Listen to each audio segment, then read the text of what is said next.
The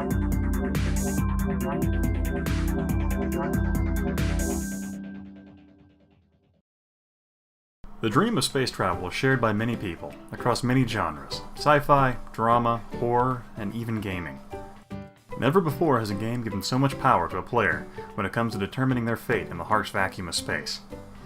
Throughout history, many have tried to enter space. The ancient Chinese would attempt such a feat by strapping gunpowder rockets to chairs and firing convicts into the air. However, it wasn't until 1942 that someone actually sent an object into space. The German scientist von Braun and his V-2. The rocket successfully entered the upper atmosphere, touching space, the first object to do so. The first object to actually orbit all the way around the Earth was Sputnik in 1957. Sputnik's successful launch prompted the United States to enter the space race, throwing more money than it ever had at it before. A little known fact, another nation actually entered the space race. The wacky world of Zambian astronauts, whose leader in 1962 confidently predicted they'll be the first men on the moon. The African nation of Zambia. From 1960 to 1969, the Zambian Space Program proclaimed it would be the first nation to send a man to the moon. The program's director called his astronauts Afronauts. The key difference that made Zambian Space Program stand out was its use of barrels in training, and overall lack of any equipment for the most part.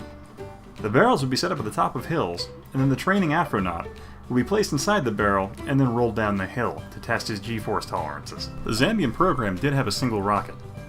The rocket was said to be made of aluminum and copper, and had a whopping size of 10 feet long. They claimed it was space-worthy, however it was never actually launched. Now, if the Zambian Space Program had access to Kerbal Space Program, they might have actually pulled it off and understood the amount of work and energy and effort it takes to get something off the ground without it exploding on you. Kerbal Space Program gives you a choice of career mode or sandbox. Sandbox allows you to have access to most of the technology in the game. However, if you really want to experience this game, you need to play career mode, mainly because you are limited with what technology you have to start with. The lack of technology allows you to innovate and come up with your own ideas to solve the limitations you face. The main point of career mode is to do great things and discover. The game gives you science tools, which allows you to do experiments and gather research points that will allow you to collect and open up more technology on the tree. When you gather more technology, it allows you to build bigger and better rockets. The first time you break the upper atmosphere and achieve weightlessness, it's a truly euphoric feeling, like you've actually accomplished something scientific. Eventually you'll have done enough scientific research through trial and error and/or epic failures to unlock more of the tech tree.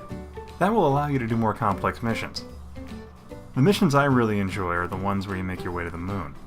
In the Kerbal system anyway, it's simply known as a moon.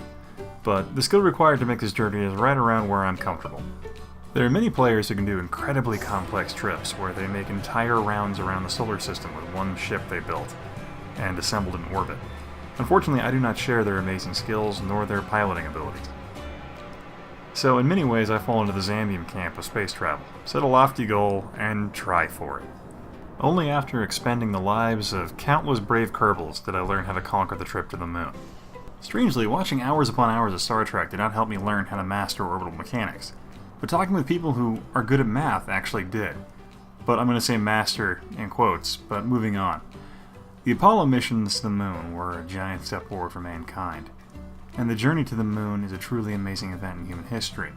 To go from steam-powered trains, then to liquid oxygen rockets, in a little over 100 years, is incredible progress.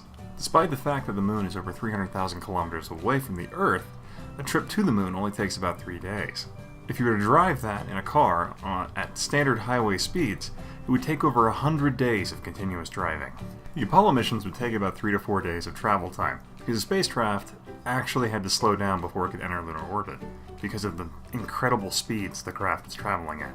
There was a number of Apollo missions before 11 that actually didn't land on the moon. However, they spent most of their time orbiting around the moon, but they were also equipped to potentially land, but to ensure that the astronauts didn't attempt a landing, they were only given enough fuel to make the trip there and back. No little leeway for them to potentially try and land. Because I'm pretty sure if they'd been given the fuel, they probably would have disobeyed orders to do it anyway, because how often do you get the chance to land on the moon?